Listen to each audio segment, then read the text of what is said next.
Alô, turma boa, 19 de junho, dia de comemorarmos o aniversário de Francisco Buarque de Holanda, né? Parabéns, velho, bom Chico, se é que um dia ele vai assistir a aula e vai ter o bom senso de prestar concurso, né? Já que a carreira dele é uma carreira que não teve muito sucesso, 80 anos de Chico Buarque. Uma brincadeira evidente, estou meio fanho, mas acho que me faço entender. Olha, é uma aula muito importante para os destinos do Brasil e do mundo no segundo semestre. Tanto é verdade que eu não coloquei nem aquela sessão de manchetes de tantos temas polêmicos que nós vamos ter que abordar. Então, não perca essa aula. Divulgue essa aula para o seu amigo, divulgue essa aula para o seu colega, ajude alguém que você acha que precisa de atualidades, porque essa aula, você vai ver, é densa. Prepara aí. Se não quiser assistir de uma vez, dá uma pausa, assiste 20 minutos, depois assiste mais 20. Até molhar o bico aqui, porque a coisa foi complicado fazer essa aula, né? Ficar pequenininho, os endereços para quem quiser, graças a Deus, todo dia a gente vende 2, 3 exemplares e a pessoa ganha o quarto dos livros de atualidades. É meu ganha-pão, dá um trabalho louco, eu consigo fazer de 1 a 2 questões por dia. E quando eu gravo, então, é impossível até mexer, eu vou deixando as questões para o outro, anoto, falo, olha, tem que fazer uma questão desse assunto. E para isso é só entrar em contato pelo meu WhatsApp.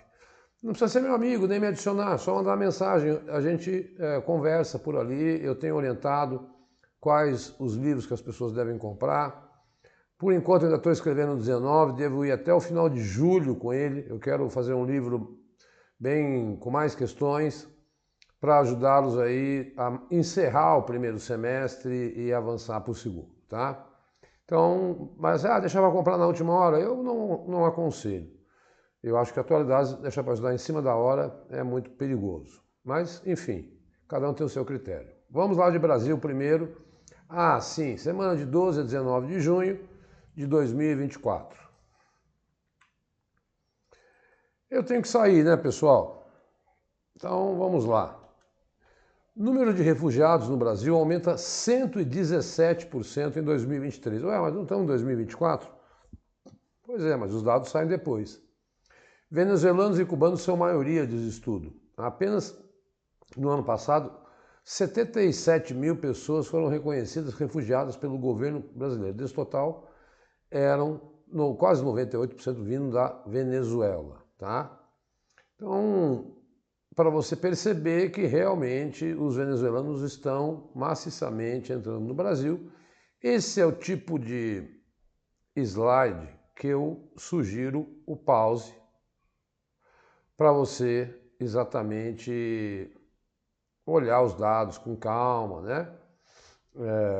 Os homens correspondem a 51%, existem aí quase 400 pessoas lá no aeroporto de Congonhas. Tá? Então, refugiados são pessoas que saem de modo forçado do país de origem e o retorno pode colocar a integridade física em risco. O refúgio é uma proteção legal internacional. No Brasil, a proteção é oferecida por casos de perseguição por motivos de raça, religião, nacionalidade, opiniões políticas. Ou ainda para pessoas que enfrentam vários cenários de violência de direitos humanos. Tá? Um dado para você, se vierem perguntar, não vai cravar Haiti, hein? Porque durante muito tempo foram haitianos e africanos, e agora são venezuelanos.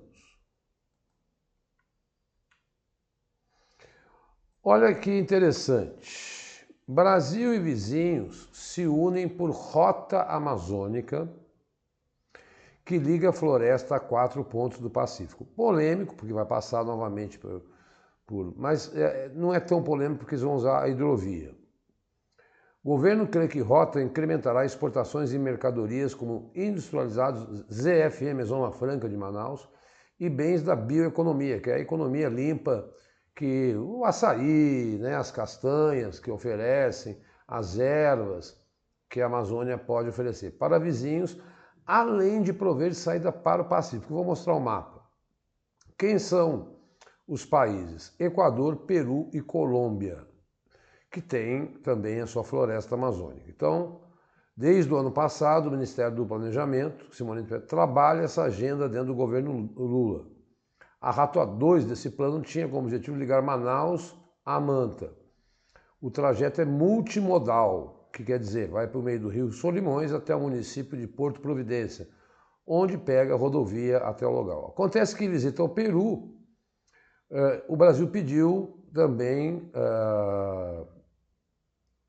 o envolvimento do Peru e depois da Colômbia. Então, levaram as suas infraestruturas para produzir esse mapinha aqui, ó. Olha que legalzão. Né? Sai ali de Manaus, que está a Zona Franca, e vai integrando para ir pegando mercadorias desses países que vão entrar com investimento. E aí você corta um belo de um caminho, não precisa até o canal do Panamá, né? E dão aí mais de 1.000 quilômetros que vai envolver hidrovia até chegar a rodovias lá no Equador, na Colômbia e no Peru. Nada, são 4 portos a mais. E aí você tem que... mas por que não um porto só? Para você pegar e fazer interligação com mercadorias do Equador, da Colômbia e do Peru. Meu medo é que seja mais uma rota de drogas, com certeza, infelizmente, né? Mas está aí esse projeto em andamento. Eu sempre gosto de mostrar esses projetos de infraestrutura do Brasil, porque são notícias.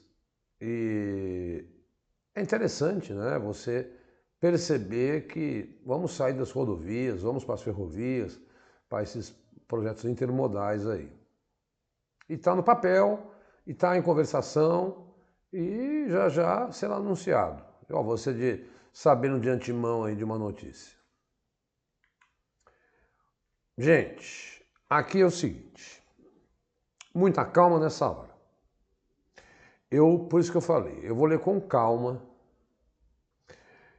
o que foi polêmica, como a semana passada era a polêmica da PEC das praias, essa coisa do aborto sempre vai ser polêmica no Brasil, sempre vai dividir opiniões.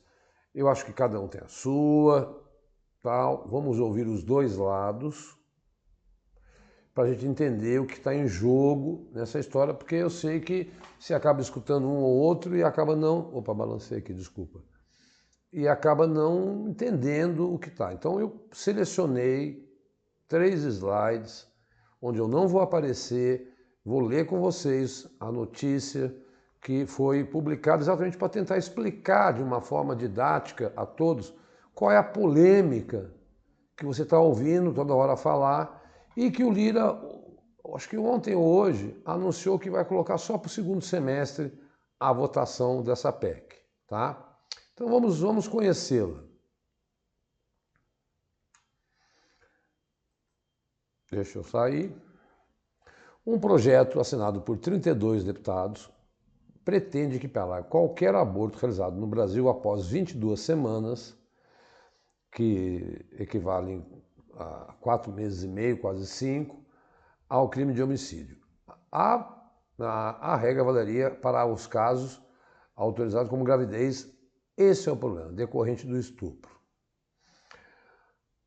A PL 1904, o autor é Sóstenes Cavalcante, né?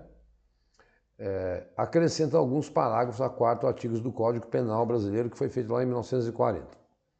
Segundo a nova proposta, quando houver viabilidade fetal presumida em gestações acima de 22 semanas, as penas serão aplicadas conforme o delito de homicídio simples. E a gente vai ver quem é contra e quem é a favor. O projeto argumenta que o Código Penal, em 40, não estabelece esse limite de 22 semanas porque um aborto no último trimestre era uma realidade impensável naquela época. Na quarta-feira, dia 12, quando eu estava gravando, a Câmara aprovou o regime de urgência, que vota sem passar pelas comissões. Tá? E aí, virou o cão chupando manga. Gente de tudo quanto é lado, manifestação na Paulista, em tudo quanto é canto, contra essa ideia. Vamos ver os argumentos daqueles que são a favor e daqueles que são contra. daqueles que são contra, não importa, né? Então, a PL pretende alterar alguns artigos do Código Penal, como impedir a realização de qualquer aborto após 22 semanas. Atualmente, a lei brasileira permite o aborto em 3 situações. Quando a gestação é fruto de estupro, se a gravidez representa um risco à vida da mulher e se for o feto anencéfalo, né? O projeto tem recebido várias manifestações contrárias. O enquete registra mais de 400 mil votos, 80 deles discordando e 17 concordando. A médica Ana Costa, diretora executiva, classificou o projeto como uma reedição do Estatuto do Estuprador, que obriga a mulher a gestar em fruto de estupro sob pena de prisão. O argumento desse pessoal é o seguinte: uma menina de 10 anos, por exemplo, que às vezes não conhece o seu corpo, e não conhece muitas vezes, foi fruto de um estupro em casa, por exemplo, e nem sabia que estava grávida. E foi descobrir isso tempos depois, como houve aquele caso do Espírito Santo. E aí, nesse caso, então, não poderia fazer aborto e ela teria um crime igual ao do estuprador. Bom, então, criança não é mãe, essa é o argumento contrário ao projeto. Acho que cada caso é um caso, tem que olhar com muita calma. Mas não dá para pensar aí se existe a questão do estupro. Os que são a favor. Nas redes sociais, o deputado Sófocles Cavalcante, veja que eu estou com bastante calma, tem como objetivo considerar o aborto tardio como homicídio, reforçando a proteção da vida desde a concepção. Esses são os concepcionistas, né? O projeto foi protocolado em 17 de maio. Neste mesmo dia, Alexandre de Moraes havia suspendido uma resolução do Conselho Federal de Medicina que proibia a chamada assistolia fetal, que é um método de aborto que o Conselho Federal de Medicina tinha proibido. E o Alexandre de Moraes falou, não pode proibir. Esse procedimento recomendado pela OMS, como uma das etapas do aborto decorrente do estupro, usa medicamentos para interromper batimentos cardíacos do feto antes que ele seja retirado do útero.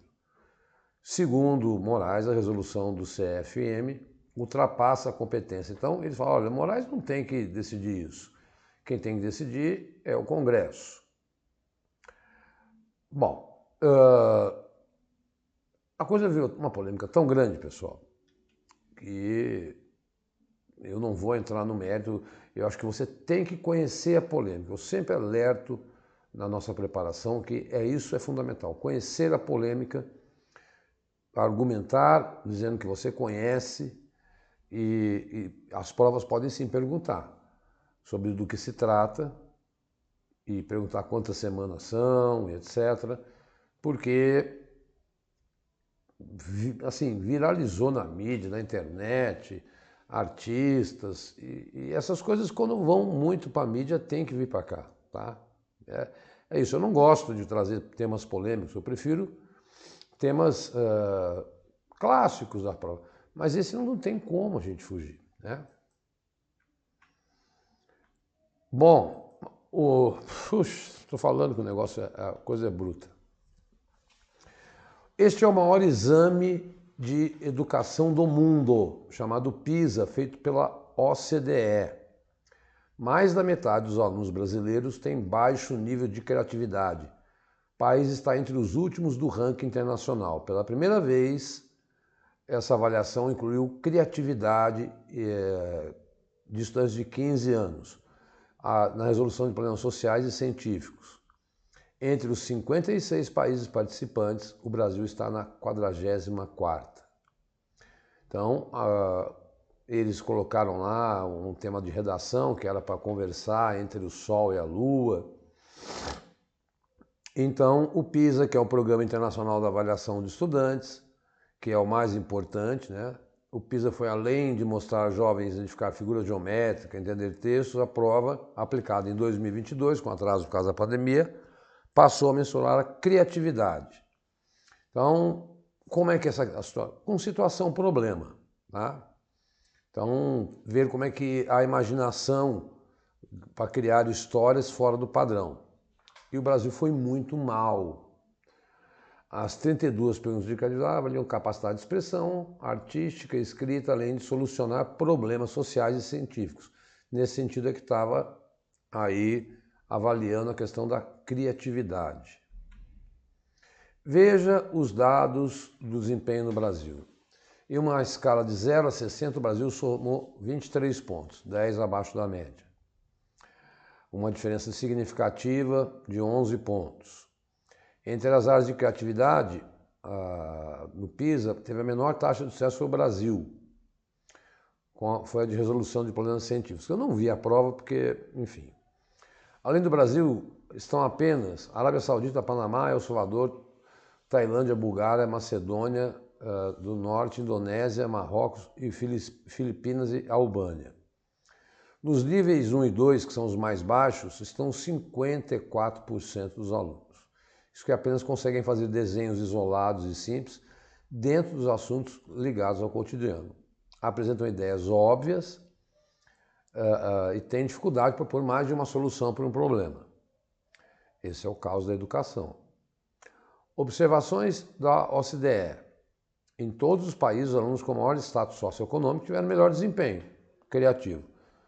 Isso está ficando mais claro cada dia mais, né? De que quem tem mais renda consegue estudar mais. As meninas tendem a ser mais criativas do que os meninos. Alunos que participam de atividades de arte, teatro, escrita, programação, uma vez por semana, costumam ter desempenho melhor. Incentivo de professores de criatividade pelas escolas aparecem como elementos importantes. Então, esta é a maior avaliação de educação do mundo. E olha em que, e aí é que eu venho a dizer, 8ª economia do mundo na educação, isso porque eles avaliaram 60, né? E aí, imagina se avalia tudo, a gente pode cair lá mais ainda. Então, 2 temas muito polêmicos do Brasil, por isso que eu retirei manchetes, porque essa questão do aborto, para a gente pensar com muita calma, saber do que se trata o projeto, foi isso que eu quis colocar, e essa avaliação do PISA. Tá? Vamos entrar internacionais direto, porque também o babado está quente no mundo.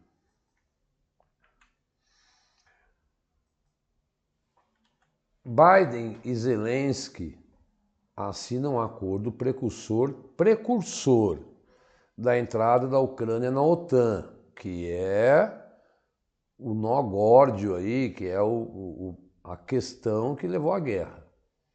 O grupo das 7 maiores economias do mundo, retirando a China, porque eles não consideram a China uma democracia, usa rendimentos de ativos russos que estavam presos, né, porque eles sofreram sanções econômicas, ficaram com esses ativos, dinheiro, presos na Europa para emprestar para a Ucrânia.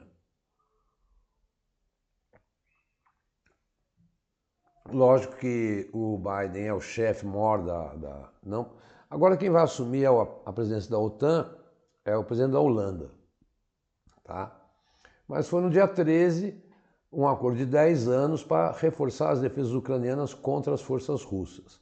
O acordo foi assinado na Itália, onde houve a cúpula do G7, que eu já vou dizer qual foi aí as decisões.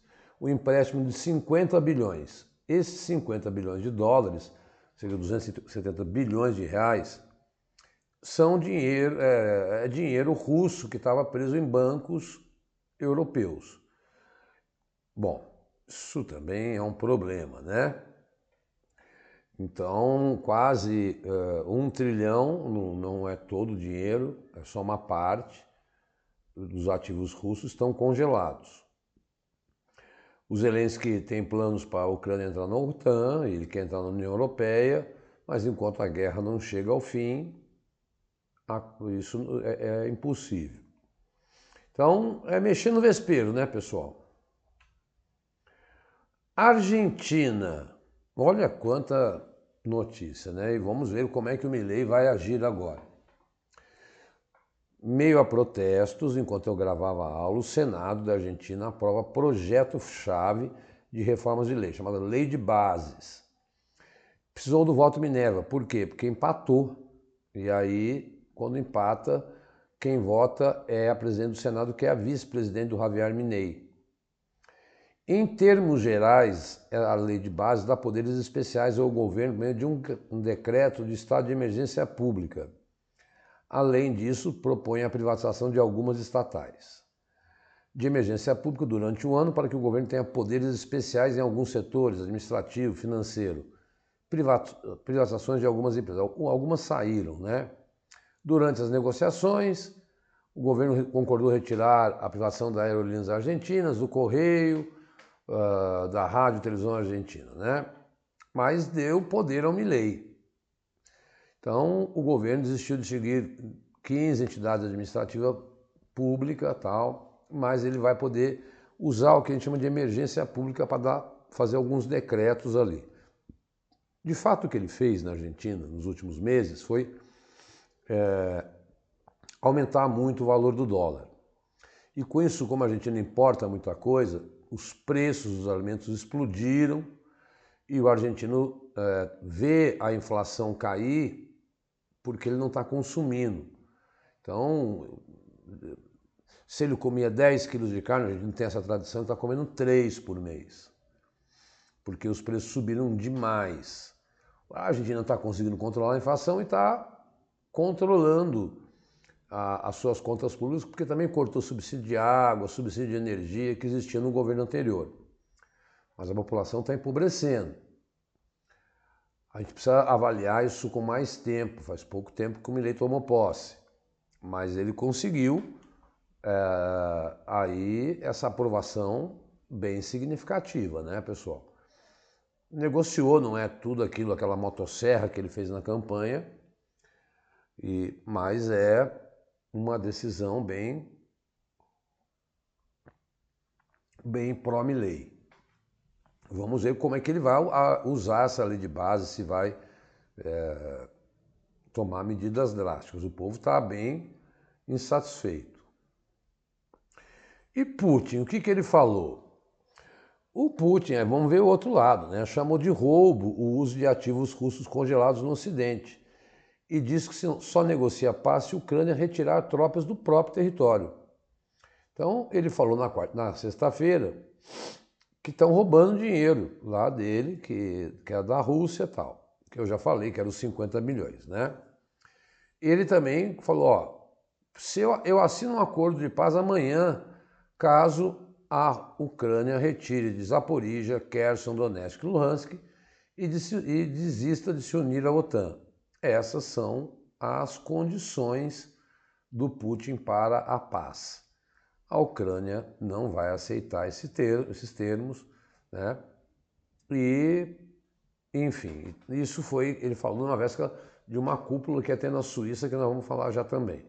Então ele reagiu à decisão do G7 de dar esse dinheiro para a Ucrânia. Então é mais uma escalada nas relações, né? Não estou dizendo que é uma escalada da guerra, aí é uma escalada de relações internacionais. Como fica bem claro um Ocidente no Oriente, isso eu quero que você entenda quem é que está de um lado, quem é que está do outro. E como é que essas medidas estão sendo repetidas, né? Por isso essas notícias aí tão cuidadosas para a gente analisar.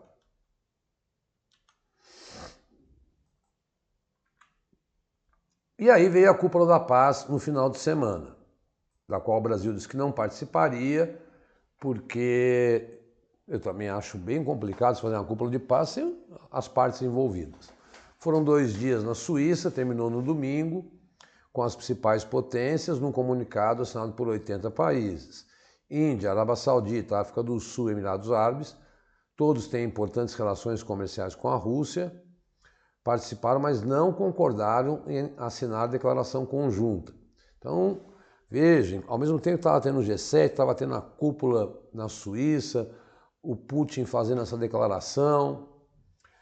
O documento reafirmou o compromisso dos signatários de abster-se da ameaça ou uso da força contra a integridade territorial ou independência política de qualquer Estado, respeitando a soberania, né? Disse no encerramento que o conteúdo do comunicado final pede pela utilização segura da energia nuclear, proteção das rotas de navegação, somente pelo Mar Negro, regresso das crianças deslocadas que estão lá na Rússia e dos civis detidos ilegalmente. Declaração de uma cúpula que não tem, digamos assim, nenhum respaldo legal internacional, é mais um documento de pressão do Ocidente. E você vai ver já já o que o Putin foi fazer. Vocês estão se reunindo aí para falar contra mim, eu vou fazer uma viagem surpresa. Por isso que a atualidade é legal, que a gente vai contando a história e você vai vendo como os conflitos vão ganhando proporções maiores, né? Vamos lá, com muita calma, né? Na cúpula do G7, também, terminou divulgado na sexta-feira, a declaração final. O que eles disseram? Em relação aos ataques israelenses em Gaza, o grupo expressou profunda preocupação, porque no G7 tem gente que vende armas para Israel. Então é bonito falar que está profundamente preocupado, mas vendendo armas, né? Apesar que o primeiro-ministro da guerra do Benjamin Netanyahu pediu demissão aí. E eu vi que isso está acontecendo sistematicamente, né? O Netanyahu, que é o primeiro-ministro de Israel, não é unanimidade dentro de Israel e nem foi. Teve que fazer uma grande coalizão para poder assumir como primeiro-ministro. O texto reconheceu o direito israelense à autodefesa, mas cobrou que o país cumpra normas da lei internacional para assegurar ajuda humanitária. Apoio à Ucrânia em proposta de cessar-fogo de Putin. A declaração reafirmou o apoio à Ucrânia na guerra contra a Rússia, e aquilo que eu falei, os 50 bilhões de dólares. Eu acho que a gente tem que pegar outros temas, porque eu já falei deles. Com a presença inédita do Papa Francisco, que foi na Itália, né, de Giorgia Meloni, que é a primeira-ministra, de extrema-direita, o texto não se aprofundou sobre o direito ao aborto, tema que causou racha entre as nações. A declaração cita esforços conjuntos para mitigar a crise climática e migratória, problemas que nós já sabemos que aí tem que assistir aulas anteriores, tem que ir assistindo aos poucos, são 40 minutos semanais, não é muito para atualidades, porque atualidades dá repertório para redação, tem que adquirir os livros, não porque é meu, porque não existe no mercado. Eu não estou querendo forçar você a comprar nada meu, não, porque eu não sou desse tipo de pessoa, pelo amor de Deus. Eu ajudo, eu não aumento o preço do livro desde 2021, quando eu fiz o primeiro, eu estou no 19. Né? E só melhorei a qualidade, então, mas eu acho que é importante. Por isso que eu faço esse preço de R$25, que é de uma Heineken. Né? Então, são temas que a gente está sempre falando e que também está na função da ONU, que é proteger segurança global, alimentar, por exemplo. Gente, olha que notícia. Estou falando que essa semana, né, bem quente, né? União Europeia aprova de forma definitiva lei de restauração da natureza. Após intensa controvérsia, o bloco adota regulamento, o que obriga países a não só a proteger, como a recuperar o meio ambiente. Meta é recuperar ao menos 20% dos ecossistemas desgastados até 2030 e o restante até 2050. Eu acho jogar muito para longe pelo que a gente tem visto de acidente climático. Então foi no dia 18 um regulamento, é polêmico, porque os agricultores são contra essas leis ambientais, porque obriga eles a perderem parte que eles têm da área agriculturável, né? Mas acontece que eles também têm que entender o seguinte, se não se não tiver mudança climática, ele vai perder dinheiro do mesmo jeito, porque o clima vai destruir a produção dele. É um tiro no pé. Tem que trabalhar com a ideia da sustentabilidade. Né? Então, lá no último parágrafo, por exemplo, até 2030, os Estados-membros, os 27, só podem priorizar locais designados pela Rede Natura 2000, que abrange as espécies e habitats mais valiosos da Europa. Não há obrigação de implementar a lei em outras áreas naturais. A lei de recuperação já tinha sido aprovada e agora recebeu o apoio do Conselho do Ministro do Meio Ambiente e voto favorável de 20 membros. Quem é que se absteve? E uma abstenção. Finlândia, Hungria, Itália, Holanda, Polônia e Suécia votaram contra a lei. Lembrando que na Itália, governo de direita, Hungria, governo de direita, Holanda, governo de direita, Polônia, governo de direita, Suécia me surpreendeu. E a Bélgica se absteve. Lembro que vocês devem lembrar que há pouco tempo os agricultores da França e da Bélgica estavam se manifestando, interrompendo estradas exatamente por conta dessas leis ambientais e do acordo Mercosul-União Europeia, porque eles não conseguem concorrer com a gente. Agora tem essa lei, vamos ver como é que vai ser a reação desses agricultores europeus, mas eu tenho dito o seguinte, na questão ambiental se avança pouco. A Coreia do Sul, outro dia eu falei, descobriu o arroz, proteína de arroz, né? De carne feita de arroz. Então, é nesse sentido que eu acho que os passos estão curtos para a quantidade de desastre climático que nós estamos assistindo. E agora, prepare-se, vem a onda de calor no Canadá, nos Estados Unidos, queimadas. Já temos mais de 60% de focos de incêndio no Brasil, muito antes do tempo, porque a seca é mais grave lá em julho, agosto, setembro. E nós já estamos com muitas queimadas já, porque nunca tivemos um inverno, aliás, acaba hoje o inverno, né? Um inverno tão quente como agora.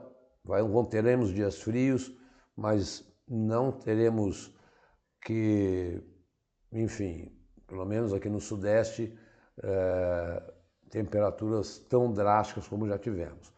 Então, é medida muito pequena perto da gravidade do problema. Essa é a minha opinião, singela e humilde opinião.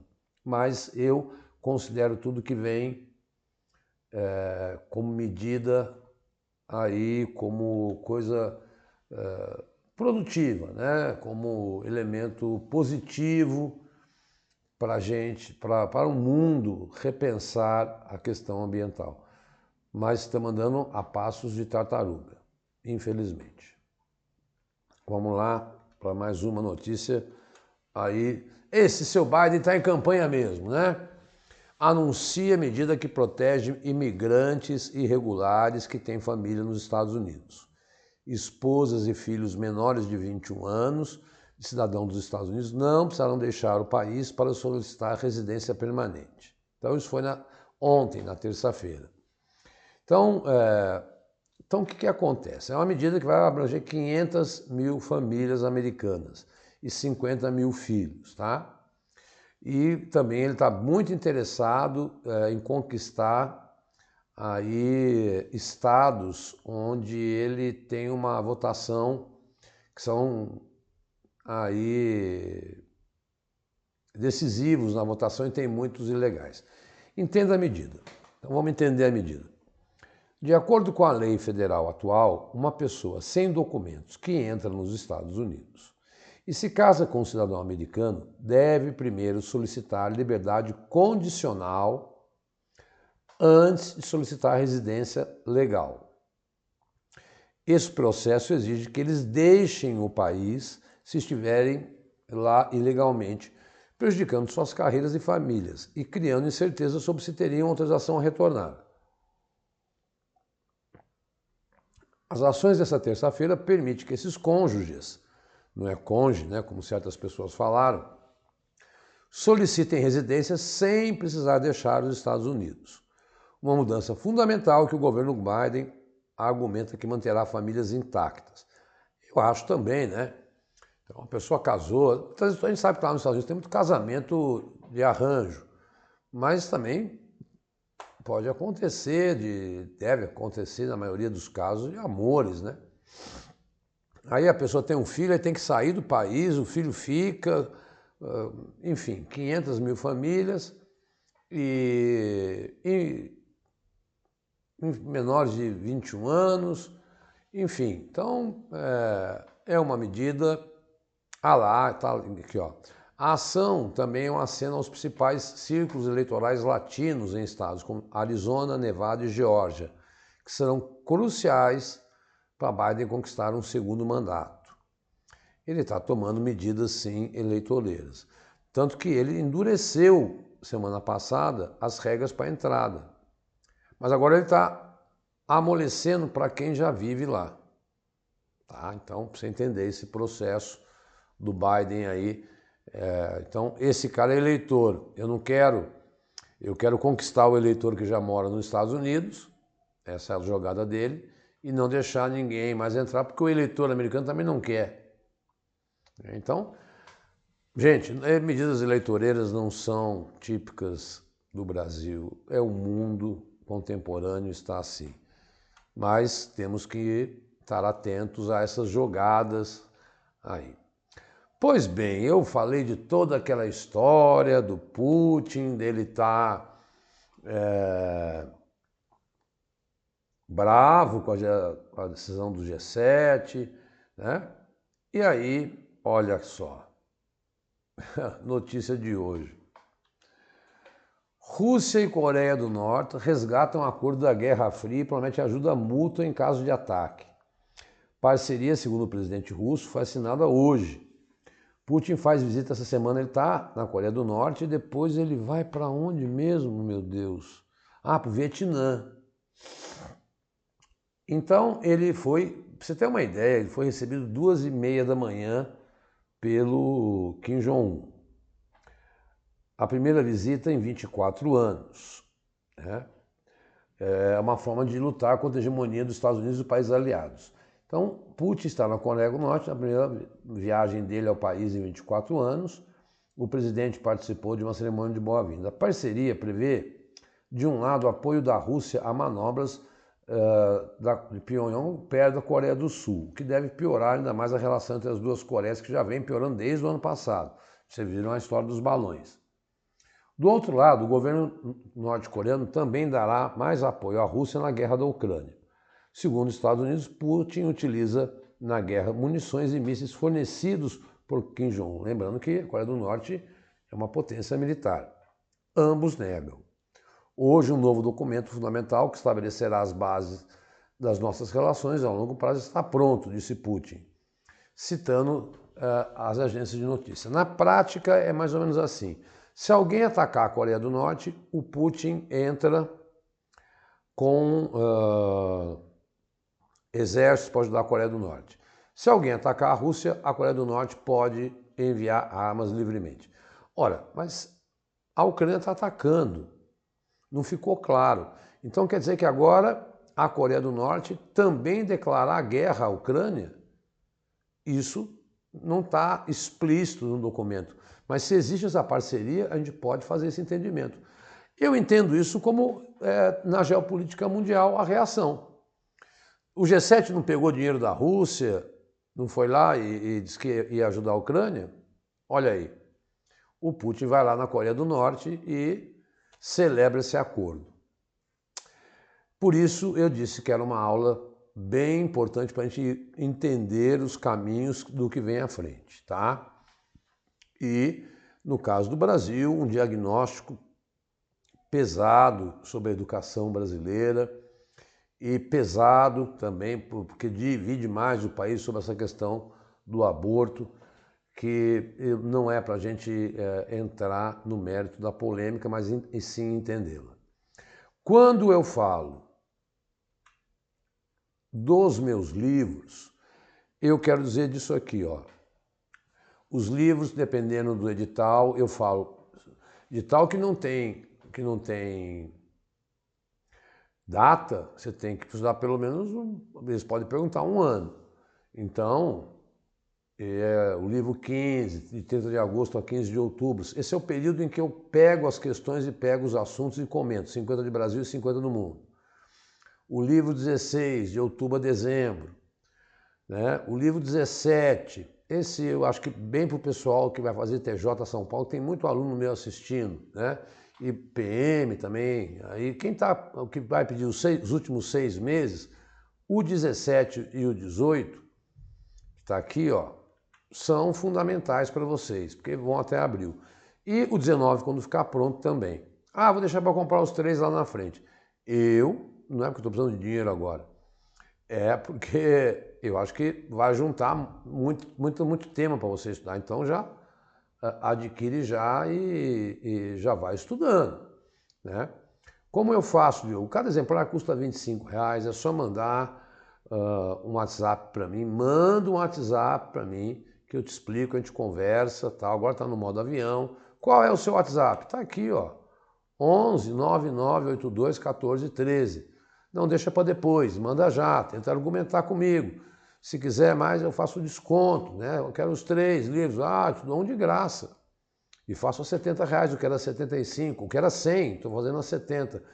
Essas promoções para coisas inéditas, você não encontra, não adianta pegar a questão que já caiu, eles já sabem, eles não vão fazer igual, né? Então, daquilo que eu não consigo colocar aqui, eu coloco no livro. Tá, pessoal? Então, segue a gente no Instagram também, porque lá eu aviso quando a aula subiu no canal do Vencendo Concursos e solto notícias que são sempre pertinentes para você que está estudando atualidades. Aqui, se você está assistindo a aula pela primeira vez, achou a gente aí no YouTube, acesse o canal do Vencendo Concurso, segue, dá um sininho, faz um comentário, porque é fundamental para a gente preservar esse projeto com aulas semanais gratuitas, que é o único que eu conheço, que a aula é gravada e fica para você assistir depois.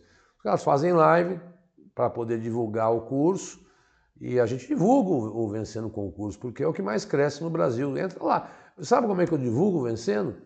Entra no canal do Vencendo e veja se eu estou certo, se eu estou mentindo. Veja se a gente fez alguma merchan, a não ser, não é merchan, é a venda de um trabalho acadêmico meu, pessoal, que o Vencendo deixa eu fazer.